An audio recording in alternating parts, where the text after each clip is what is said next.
কোথায় তারা যারা আমাকে জমার নামাজ পড়তে দিলেন না? কই সামনে আসেন তো দেখি। আজকে আসেন, আজকে আসেন। কাওয়া কাকুর কথাই বললাম, খেলা হবে। যে আল্লাহ আমাদেরকে তার কোরআনের জন্য এই ময়দানে প্রতিকূল পরিবেশের ভেতরেও ঘর থেকে বের করে নিয়ে আসলেন কোরআনের মহব্বতে। এই মহব্বতটার কারণে আল্লাহ যেন আমাদেরকে তার জান্নাতের মেহমান বানিয়ে নেন। আমরা খুশি, এই জন্য বলছি আলহামদুলিল্লাহ। আল্লাহ পাক বলেন, তাহা মা আনজালনা আলাইকাল কুরআনা লিতাশকা। বিশ্বনবীকে আল্লাহ 7টা নাম দিয়ে পুরা কোরআনে ডাক দিয়েছেন। তার ভেতরে 2 নম্বরে এই তহা। প্রথমেই তাকে ডাক দিয়েছেন ইয়াসিন বলে। ইয়া মানে হে, সিন মানে সাজ্জেদ। তাফসিরে মনির, তাফসিরে কাবির আল্লামা ফখরুদ্দিন রাজি রহমতুল্লাহ আলাইহি উনি সিন শব্দের 5টা ব্যাখ্যা দিয়েছেন। সিন মানে সাজ্জেদুল আলামিন, সিন মানে সাজ্জেদুল কাউনাইন, সিন মানে সাজ্জেদুল আম্বিয়া, সিন মানে সাজ্জেদুল মুরসালিন, সিন মানে সাজ্জেদুল বাশার। প্রতিটি শব্দের ব্যাখ্যা করতে গেলে তো সময় অনেক লাগবে, আর আকাশের অবস্থা ভালো না। এই জন্য আমি সামারাইজ করে যেটা বোঝাতে চাই, আল্লাহর ঘোষণা দেওয়া নেতা এই পৃথিবীতে একজন। আল্লাহ নিজে যাকে নেতা বলে ডাক দিয়েছেন, ইয়াসিন, হে নেতা। হে কি? এই দুনিয়াতে যারা এখনো পর্যন্ত নবী মুহাম্মদ রাসূলুল্লাহকে তার নেতৃত্ব মেনে নিতে পারে না বা পারে না, সাজ্জেদুল বাশার অনুযায়ী তারা আর মানুষ নেই, তারা অন্য কিছু।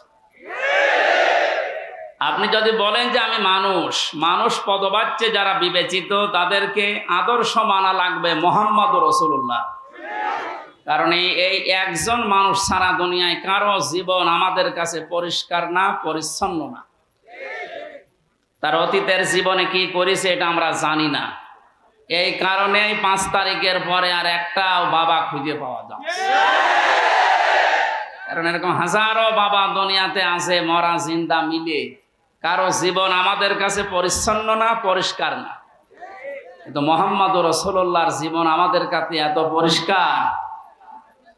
আল্লাহর নবী জানিয়েছেন, আমার স্ত্রীরা, আমার সাথীরা, আমার সাহাবীরা দিনের আলোতে রাতের আধারে চলতে ফিরতে উঠতে বসতে আমার ভেতরে যে দোষ ত্রুটিগুলো দেখতে পাও সবগুলো মানুষের কাছে খুলে খুলে বলে দাও। এই একজন মানুষ দুনিয়ায় আমরা পেয়েছি, তিনি ছাড়া কেউ এ কথা বলতে পারে নাই, কিয়ামত পর্যন্ত পারবেও না।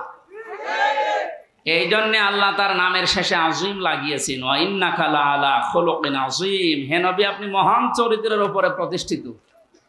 আমরা যদি চওড়া কোনো জিনিস মাপি, তার জন্যে আমিক শব্দ ব্যবহার করা হয়। লম্বা কোনো জিনিস, গভীর কোনো জিনিস যদি কেউ মাপতে চায় তাহলে আরিশ শব্দ ব্যবহার করা হয়। কিন্তু মহান কোনো জিনিস যদি কেউ পরিমাপ করতে চায় তখন আজিম ব্যবহার করা হয়। এ শব্দের কোনো কুল কিনারা নেই। আল্লাহ নিজের নামটা মুহাম্মদ রাসূলুল্লাহর চরিত্র বর্ণনা করার জন্য লাগিয়েছেন। অন্যান্য নবীদের নামের শেষেও আল্লাহর নাম আছে, গোলামিন আলিম আছে, গোলামিন হালিম আছে, কিন্তু খুলুকিন আজিম নেই। সুতরাং আমি যেটা বোঝাতে চাই এই ছোট্ট কথা দিয়ে, মুহাম্মদ রাসূলুল্লাহকে একমাত্র আদর্শ যারা এখনো মানতে পারেন নাই বা মানেন না, আপনি এখনো মানুষ হিসাবে বিবেচিত না। আপনি মানুষের বাইরের অন্য কোনো জন্তু। মানুষ বাদ দিয়ে অন্য কোনো জন্তু মারা গেলে তার জানাজা আছে, কবর দেওয়া লাগে, দোয়া করা লাগে। এখন আপনি কি করবেন? আপনি ভাবেন, আমি কি নাম ধরবো? না, নাম না ধরলেও আপনি বুঝে ফেলেছেন। সুতরাং আল্লাহর নবী বাদ দিয়ে অন্য কাউকে আমরা আদর্শ মানি না, কারণ আল্লাহর ঘোষণা দেওয়া নেতা এই একজন, ইয়াসিন, হে নেতা। জোরে বলেন আল্লাহু আকবার। আমি আহ্বান জানাবো, আপনার কপালে আপনি আগুন লাগাবেন না। যদি আজকে নবী বাদ দিয়ে অন্য কেউ আপনার আদর্শ হয় আর আপনি যদি ওই অবস্থায় মারা যান, যেহেতু বিভিন্ন দলের লোক এখানে আছে, তাদেরকে আমি সতর্ক করছি, কারণ আমি সতর্ককারী। মায়া নিয়ে মহব্বত নিয়ে আপনাকে আমি জানাচ্ছি আপনি ভুল পথে আছেন। আপনার কপালে আপনি নীল আগুন লাগাচ্ছেন। চোখ বন্ধ হওয়ার পরে আপনি বিনা হিসাবে বিনা বিচারে জাহান্নামে যাবেন। কোনো হিসাবও আল্লাহ নেবে না, বিচারও করবে না। যাদের আদর্শ এই দুনিয়ায় মোহাম্মদ রাসূলুল্লাহ ছিল না। এই কথা যদি ভুল হয় যারা আলেম আছে আমাকে বলতে বলেন তো।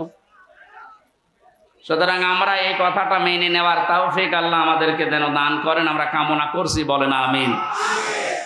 নবীজির দ্বিতীয় নম্বরে নাম ছিল তহা, 3 নম্বরে নাম ছিল মোহাম্মদ, 4 নম্বরে ছিল আহম্মদ, 5 নম্বরে ছিল আব্দুন বা আব্দুল্লাহ, 6 নম্বরে ছিল মুজাম্মিল, 7 নম্বরে ছিল মুদ্দাসসির। আল্লাহ দ্বিতীয় নম্বর নাম দিয়ে ডাক দিয়েছেন তহা, মা আনজালনা আলাইকাল কুরআনা লিতাশকা। এই কোরআন শরীফ আপনাকে আমি এই জন্যে দেইনি যে আপনি মার খাবেন, আপনি লাঞ্ছিত হবেন, অপমানিত হবেন। প্রশ্ন আসতে পারে 16 বছর আমরা যে মার খেয়ে গেলাম, কোরআন আমাকে ছিল না? ছিল। কোরআনে কারীম মানার জন্য যে পরিবেশ দরকার, যে মন মানসিকতা দরকার, ওই ধরনের মানুষ এই 16 বছর গড়ে ওঠেনি। উঠেছিল 5 তারিখ পর্যন্ত, আগস্ট মাসের 5 তারিখ পর্যন্ত একটা জরিপ পেয়েছিলাম, মাত্র 20% মানুষ এই দেশে ইসলাম কায়েম হোক, কোরআনে কারীম সংসদে যাক, এটা মাত্র 20% মানুষ চায়। কিন্তু 5 থেকে 21, মাত্র এই 16 দিনের ব্যবধানে আজকের জরিপ, এই বাংলাদেশে এখন 100 জনের 35 জন মানুষ চায় যে কোরআন সংসদে যাক। ইসলামী আন্দোলন যারা এদেশে করছে, বিশেষ করে একামতে দিনের দায়িত্ব যারা পালন করছে মন থেকে, এ মানুষগুলোর অ্যাক্টিভিটিস, এ মানুষগুলোর কাজকর্ম, এ মানুষগুলোর যে স্যাক্রিফাইস আমরা দেখতে পাচ্ছি দেশের জনগণের জন্য, কিছুদিন যদি এভাবে চলতে থাকে, কোরআনে কারীমের যে আয়াত আল্লাহ নাযিল করেছেন, ওয়া রাআইতান নাসা ইয়াদখুলুনা ফি দীনিল্লাহি আফওয়াজা, হে নবী আপনি দেখতে পাবেন দলে দলে পালে পালে মানুষ ইসলামে প্রবেশ করছে। সে দৃশ্য এখন সারা বাংলাদেশে প্রায় একই রকম হয়ে গেছে। এই 16 দিনের ব্যবধানে আমি যতটুকু দেখতে পেয়েছি, আমিরে জামাত ডাক্তার শফিকুর রহমানের হাত ধরে বাস্তবতায় যা দেখতে পাচ্ছি, আল্লাহর দিকে তাকিয়ে বলছি আল্লাহর কসম, কিছুদিন চলতে দেন, দেশে 100 জনের 51 জন মানুষ কিছুদিন পরে বলবে আমরা ইসলামে দেশে চাই। তাও শুধু ঘরে ঘরে খানকায় না, আমরা রাষ্ট্রীয় ভাবে চাই, এ কথা বলবে দেখবেন। আর এ পর্যন্ত আসতে সময় দেরি, সংসদে কোরআনে কারীম যেতে দেরি হবে না। তখন আমরা মা আনজালনা আলাইকাল কুরআনা লিতাশকা, এই আয়াতটা দেখতে পাবো। এই 53 বছর স্বাধীন হওয়ার পরে বহু কিছুই তো আপনারা দেখেছেন। আমার মাত্র 32 বছর। এই যে মুরব্বী, এই 53 বছরে তো দেখলেন যে মানুষ দিয়ে কোরআন বাদ দিয়ে চালালে দেশ কেমন চলে, দেখে না? বাবা চালিয়েছিল, সে যেভাবেই হোক। এরপরে স্বামী চালিয়েছিল, এরপরে চাচা চালিয়েছে, চালায়নি? এরপরে ভাবি চালিয়েছে, বউ চালিয়েছে। যেভাবে চালাক না কেন, কাঙ্ক্ষিত মানের কোনো কিছু আমরা পাইনি। এখন শুধু বাকি আছে কোরআন দিয়ে এ দেশ চললে কেমন দেখা যায়। কোরআন শরীফ দিয়ে দেশ চললে কেমন দেখা যায় আপনি এটা দেখেননি, আমি দেখেছি।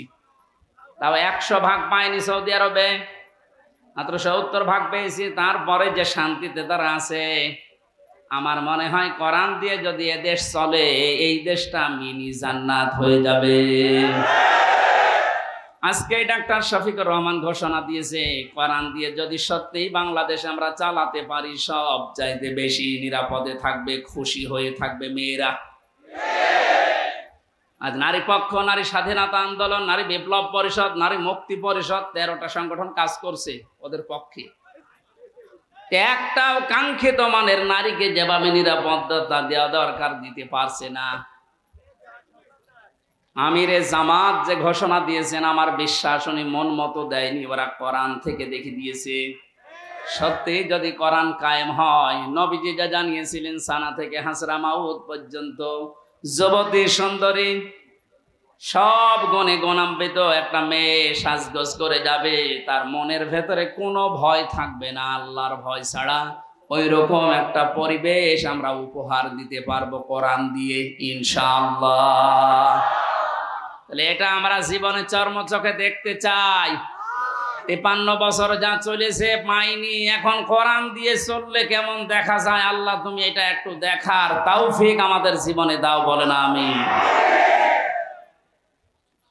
এই জন্য কোরআন যেহেতু মায়ের খাওয়ার জন্য আল্লাহ দেয়নি, লিতাশকর জন্য দেয়নি, না খেয়ে থাকবেন এই জন্য দেয়নি, বন্যার পানি দিয়ে দাদা বাবুরা ডুবিয়ে দেবে এই জন্য আল্লাহ কোরআন দেয়নি।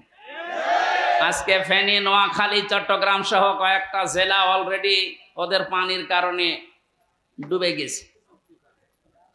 সত্যি যদি আমরা এখনই কোরআনে কারিমকে সংসদে নিয়ে হুঙ্কার দিতে পারতাম, এই 53টা মুসলিম রাষ্ট্র মিলে দাদা বাবুদের পানি অলরেডি বন্ধ হয়ে যেত। আমরা এখন ওই পর্যায়ে পৌঁছাতে পারিনি, চেষ্টা চলছে। সব ষড়যন্ত্র কাটিয়ে যেন আল্লাহ ওই পর্যন্ত ওঠার তৌফিক আমাদের দান করে। দরুদ আর সালাম পড়ছি মুহাম্মদ রাসূলুল্লাহ সাল্লাল্লাহু আলাইহি ওয়াসাল্লামের প্রতি, যার আদর্শ পেয়ে আসলে আমরা খুশি নাকি। আজকে আমরা আলোচনার জন্য আপনারা আলোচনা সভা এবং দোয়া দিয়েছেন। শহীদ আল্লামা দেলাওয়ার হোসেন সাঈদী সহ এই দেশটা স্বাধীন করার জন্য, মুক্তভাবে চলার জন্য যারা জীবন দিয়ে গেল, এই ছাত্র ভাই এবং বোনেরা, তাদের দোয়া করার জন্য এই আয়োজন। আল্লাহর কাছে অভিশপ্ত বান্দা কারা? কোরআন শরীফের ভেতরে আমরা 8 প্রকার মানুষের নাম পেয়েছি, যে এরা আল্লাহর কাছে সবচাইতে বেশি অভিসম্প্রাপ্ত মানুষ। আমরা যেন ওই দলের ভেতরে না পড়ে যাই।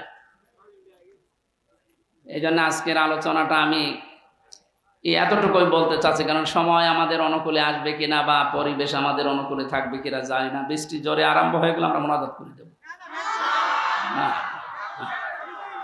ভেসে গেলে সমস্যা আপনাদের, না হলে আমার সমস্যা আছে। জবান খুলে কোরআনের আয়াত একটু পড়েন। আউযু বিল্লাহি মিনাশ শাইতানির রাজিম। বিসমিল্লাহির রহমানির রহিম। কুল হাল উনাব্বিউকুম বিশাররিম মিন যালিকা মাসুবাতান ইনদাল্লাহ। সূরা মায়েদা কোন সূরা বলেন তো? তাফসীরুল কোরআন মাহফিলে কথা বলার জন্য যে সমস্ত উসুল আছে তাফসীরের প্রায় 13টা, তার ভেতরে 1 নম্বরে শুদ্ধ তেলাওয়াত, যেটা আমরা করছি। 2 নম্বরে যে ভাষায় কথা বলেন ওই ভাষায় তার অর্থ শোনানো জনগণকে। আল্লাহ পাক বলেন, হে নবী, আমি কি এই কথা আপনাকে জানাবো যে আমার সৃষ্টি জগতের ভেতরে সবচাইতে বড় অভিসম্প্রাপ্ত, আমি আল্লাহর কাছে ঘৃণিত, আমি আল্লাহর বরদোয়া পাই, এরকম সৃষ্টি জগতের ভেতরে যারা আছে তাদের পরিচয় কি আপনাকে আমি জানাবো? যাদের উপর আল্লাহ নিজে লানত দিয়েছেন, কাউকে খিনজির বানিয়েছেন, শূকর বানিয়েছেন, আল্লাহ নিজে রাগ করে আছেন তাদের উপরে। এই সমস্ত মানুষের পরিচয়গুলো আল্লাহ একটা একটা করে তুলে ধরেছেন কোরআনে। আমরা যেন এই সমস্ত পর্যায়ে না পড়ে যাই। 1 নম্বরে আমি কোরআনের ভেতরে পেয়েছি ইহুদি আর খ্রিস্টান, যারা তারা আল্লাহর লানত প্রাপ্ত বান্দা। এখন কেন ওই গুণ আবার আমাদের ভেতরে আছে কিনা দেখি। আমি গত কয়েকদিন আগে সিঙ্গাপুরে ছিলাম, ওখানে জালেমদের বিরুদ্ধে একটা বক্তব্য দিয়েছিলাম।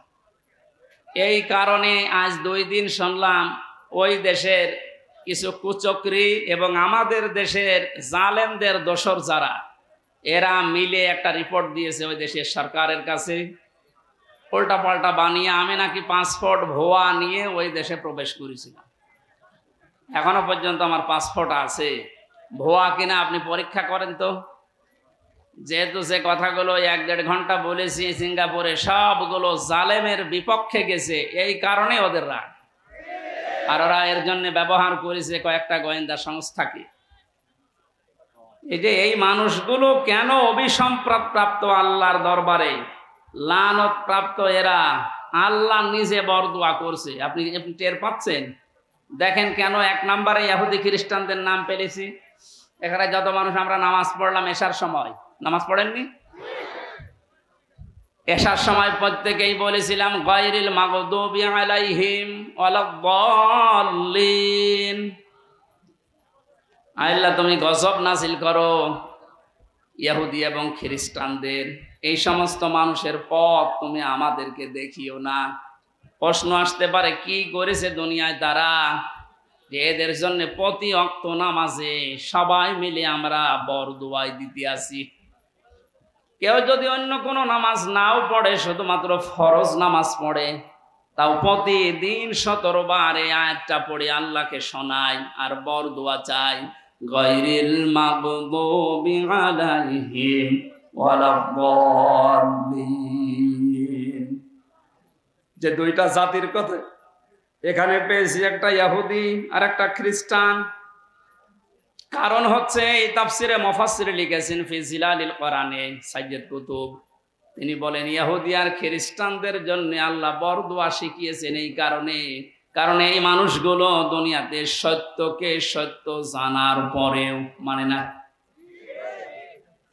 ওরা কিন্তু জানতো মুহাম্মদুর রাসূলুল্লাহ শেষ নবী, ওরা জানতো মুহাম্মদুর রাসূলুল্লাহ শেষ নবী, আর কোন নবী রাসূল দুনিয়ায় আসবে না, ইনি শ্রেষ্ঠ নবী। ওদের তাওরাতে, ওদের ইনজিলে, ওদের কিতাবেই লেখা ছিল, এরপর ওরা হিংসা করে অহংকার করে মানত না। আজ বাংলাদেশ সহ বিশ্বের দিকে তাকান, বহু জায়গায় দেখতে পাবেন অনেকেই নামধারী মুসলমানেরা এখন ইহুদি খ্রিস্টানদের মতো চরিত্র দেখাচ্ছে। ও কিন্তু জানে যে আমির হামজা এসেছে কুষ্টিয়া থেকে, ও বানিয়ে কথা বলবে না, ও সব দলিল দিয়ে বলবে। এরপরও এ তো আমার বাবার মুরিদ না, আমার দলের লোক না। হিংসা করে আর অহংকার কি, এতটুকু পিসকে হুজুর আর কি বলবে। এই যে অহংকার করে হিংসা করে সঠিক কথা শোনার পরেও যে মানুষগুলো মানতে চায় না, এরাও এক প্রকার ইহুদি আর খ্রিস্টান। তাহলে 1 নাম্বার লানত প্রাপ্ত বান্দার তালিকায় পড়লাম, দুনিয়ার ময়দানে যারা সত্যকে সত্য জানার পরে হিংসা করে অহংকার করে মানে না, এদের ওপরে আল্লাহ নিজে লানত বর্ষণ করেন। আমাদের মুখ দিয়ে ওটা আল্লাহ বের করে দিচ্ছেন।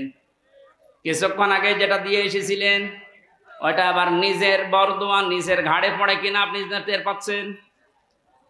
সুতরাং মাহফিলে কথা শোনার পরে যারা সত্যকে সত্য জানার পরেও হিংসা করে অহংকার করে আপনি মানতে চাচ্ছেন না, আপনি কিন্তু হয় ইহুদি হয়ে মরবেন, নাই খ্রিস্টান হয়ে মরবেন। এ কথার ভেতরে কোনো ভেজাল আছে নাকি একটু বেশি বলে ফেললাম? না না, বেশি বলি নাই, কম হয়ে গেছে। আমার যতটুকু ধারণায় স্বাধীনতার পর থেকে আজকের 21 তারিখ, এই 16 দিনও লাগতো না যদি বিবেকটা আপনার কাজ করত, যে সত্যকে সত্য জানার পরে আমি দুনিয়া একদিকে উল্টিয়ে যাক আমি মেনে নেব।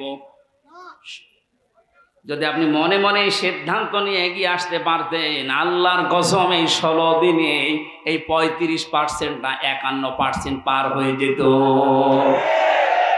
এখনো অনেকের বিবেক কাজ করছে না, এখনো পর্যন্ত জালেমদের দোসর হিসাবে কাজ করে যাচ্ছেন।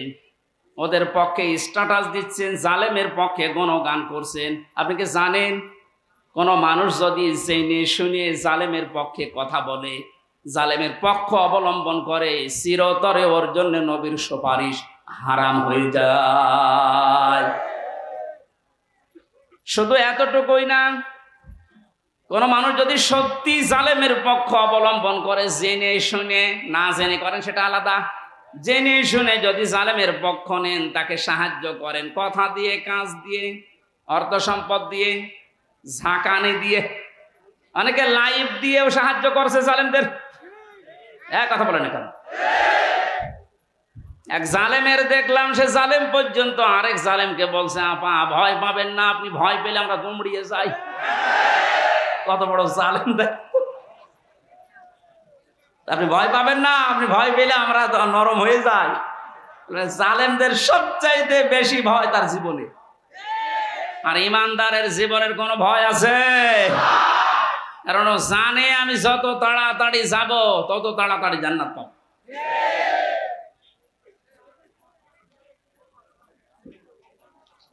সত্যকে সত্য জানার পরেও যারা না জানার ভান করে আছেন তারা থামেন। আপনি কি হেদায়েত থেকে চির বঞ্চিত হয়ে যাবেন? এই এদিকে তাকান।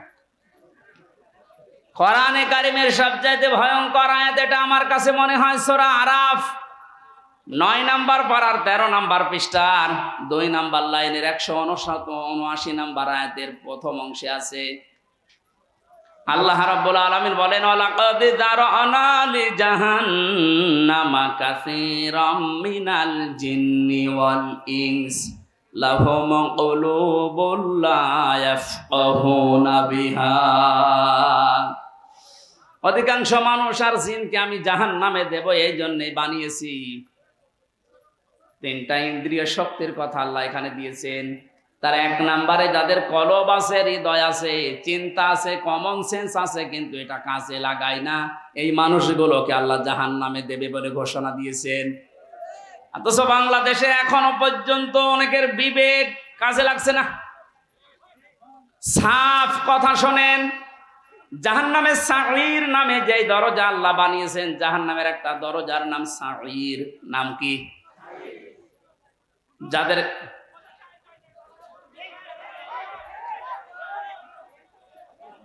যাদেরকে এই জাহান্নামের দরজার কাছে এরকম দরজা আছে নিয়ে যাওয়া হবে, ফেরেশতা মালিক জিজ্ঞাসা করবে কি আসলে, ওই মানুষগুলো বলবে ওয়াকালু লাউ কুন্না নাসমাউ আও নাকিলু মা কুন্না ফি আসহাবিস সাঈর। আমরা ওই জামানায় নবীদের কথা, আলেমদের কথা যদি শুনতাম আর যদি আমাদের বিবেকটা কাজে লাগাতাম, তাহলে এই সাঈর নামক দরজা দিয়ে জাহান্নামে যাওয়া লাগতো না। এই আয়াত থেকে 2টা তথ্য পাওয়া যায়, যে মানুষগুলো শোনার পরেও না শোনার ভান করে থাকে, চিন্তা করার শক্তি থাকার পরেও চিন্তা করে না। এই যে বিবেক যারা কাজে লাগাবেন না, কমন সেন্স যারা কাজে লাগাবে না, এরা জাহান্নামে সাঈরে যাবে। আমি আবার আহ্বান জানাচ্ছি, জানার পরে, শোনার পরে, বোঝার পরে না বোঝার ভান করে আর থাকবেন না। এখন জেগে ওঠেন। আপনি জালেমের পক্ষে অবস্থান নিলে সবচাইতে বড় ক্ষতি হবে, আপনি সুপারিশ পাবেন না নবীজির। আরো বড় ক্ষতি হবে, কোনদিন আপনাকে আল্লাহ হেদায়েত দেবেন, আপনি বঞ্চিত হয়ে যাবেন।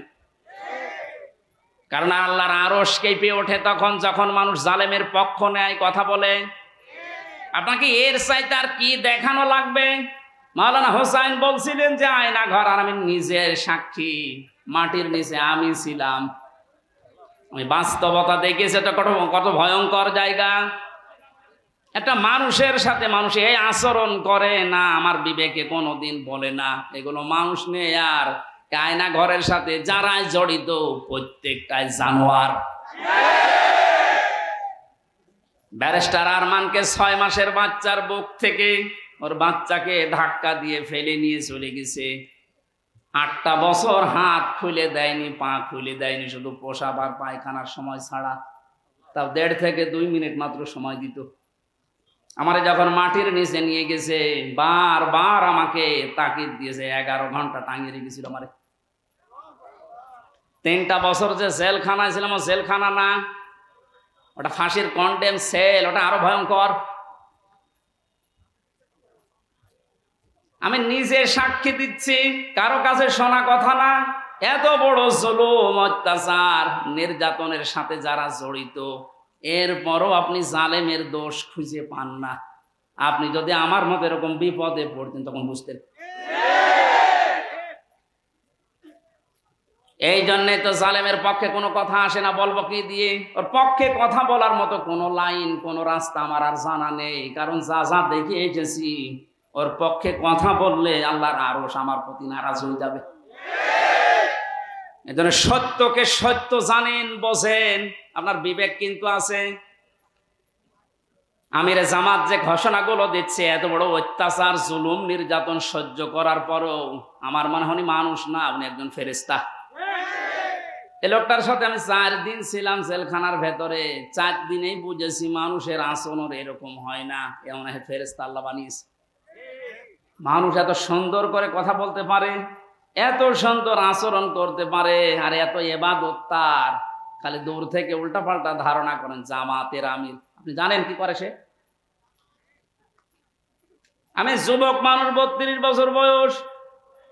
9:30 10টার পরে রাত্রে আমি শুয়ে পড়তাম, যদিও ঘুম আসতো না। আর ওনারে দেখতাম উনি রাত 9:30 10টা 11টার পরে কিছুক্ষণ জিকির করে তেলাওয়াত করে 12টার পরে নামাজে যে দাঁড়াতেন একেবারে ফজরের আযান পর্যন্ত। আপনি আন্দাজে ধারণা করেন একজন আল্লাহর ওলি, জিন্দা ওলি, এমনি তার কথায় এত তাসির। মাত্র এই 14 15 16 দিনের ভেতরে এত ব্যবহার মানুষের ভেতরে তৈরি হয়ে গেছে। অনেক নাস্তিক আল্লাহকে বিশ্বাস করে না, ডাক্তার শফিকুর রহমানের আচরণে, ব্যবহারে, তার কথা শুনে তার ফ্যান হয়ে গেছে। আর আপনি দূর থেকে উল্টাপাল্টা ধারণা করেন, না উনি বাংলা শিক্ষিত মানুষ, উনি কি বোঝে। কি বোঝে মানে আপনি কি বোঝেন? আপনাকে পড়াতে পারবে, আপনি কোন লাইনে পড়তে চান তার কাছে চলেন, যে লাইনে পড়তেছেন আপনাকে পড়াতে পারবেন। আপনি ধারণা করেন কি আছে আপনার ইসলামের জন্য অবদান, আর তার সারাটা জীবন কাটতেছে এরকম এই পিচ্ছিল রাস্তায়, কাঁটা যুক্ত রাস্তায় তার জীবন কেটে চলে যাচ্ছে। তার ছেলে ওই সময় জেলে ছিল, তার স্ত্রী অসুস্থ, কোথায় কে আছে কে জানে না, তার দলের লোক সব সিটিবিটি যেখানে সেখানে সব জেলে পালিয়ে বেড়াচ্ছে। আমি বললাম স্যার আপনাকে একটা মোবাইল এনে দেয়, ওখানে কারারক্ষীদের মাঝে ওই 2-1টা কয়েদি আছে যারা একটু উল্টাপাল্টা, ওরা মোবাইল চুরি করে নিয়ে আসে, মানে একটু এনে দে, আপনি একটু কথা বলেন। আমারও বসে কার সাথে কথা বলবেন, বললাম আপনার স্ত্রী আছে বাইরে, আপনার ছেলে নাই পাশের জেলে আছে। বলছে না, আমার দলের লোক, আমার স্ত্রী, আমার সন্তানাদি সব আমি আল্লাহর হাতে দিয়ে এসেছি। আপনি শুধু আল্লাহু আকবার বলছেন, ওই জায়গা মতো থাকলে আপনি বলতে পারতেন, আপনি শুধু কাঁদতেন। আজকে পলক যেমন কাঁদছে, কিছু জিজ্ঞাসা করলে শয়তান কথা বলে না, শুধু কাঁদে।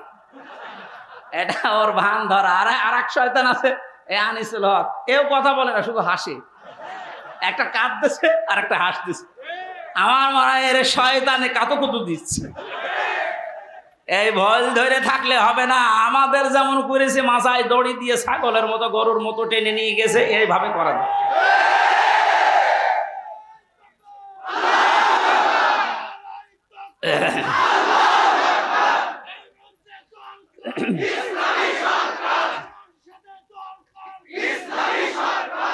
আলেমদের বরদোয়া একেবারে সর্বশেষ পৌঁছিয়ে গেছে।